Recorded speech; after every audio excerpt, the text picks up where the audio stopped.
अरे 26 जनवरी आजाद दीनवा रे माई, याद कराओ ह दीन गयल जानवा रे माई, याद कराओ ह दीन गयल जानवा रे माई, याद कराओ ह दीन गयल जानवा रे माई, याद कराओ ह दीन गयल जानवा रे माई। घसिया क रोटी खा के फांसी झूल गई ने, घसिया क रोटी खा के फांसी झूल गई ले, घसिया क रोटी खा के फांसी झूल गई ने, याद नाही बाबू माई कै नाही कई ने, याद नाही बाबू माई कै नाही कई ने, याद नाही बाबू माई कै नाही कई ने।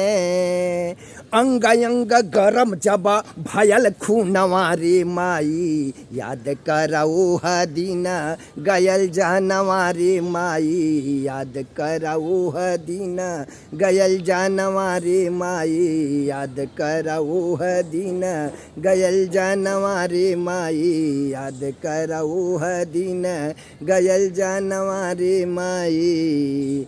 खूनवा से लथ फथ भइल बा धरतिया, खूनवा से लथ फथ भइल बा धरतिया, खूनवा से लथ फथ भइल बा धरतिया, मुहवा से आवे नाही वो हदीन बतिया, मुहवा से आवे नाही वो हदीन बतिया, मुहवा से आवे नहीं वो हदीन बतिया।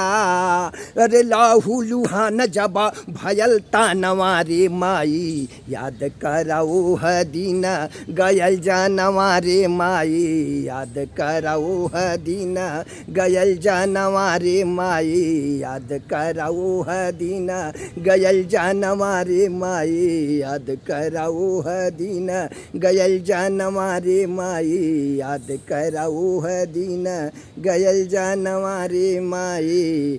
कबीरम शंकर के माथा चकराइल, कबीरम शंकर के माथा चकराइल, कबीरम शंकर के माथा चकराइल, कवनो उपैया समझ में नहीं आइल, कवनो उपैया समझ में नहीं आइल, कवनो उपैया समझ में नहीं आइल। अरे भारत का अरे भारत का हमारे तिरंगा सा नवारे माई, याद कराओ ह दीन गयल जानवा रे माई, याद कराओ ह दीन गयल जानवा रे माई, याद कराओ ह दीन गयल जानवा रे माई, याद कराओ ह दीन।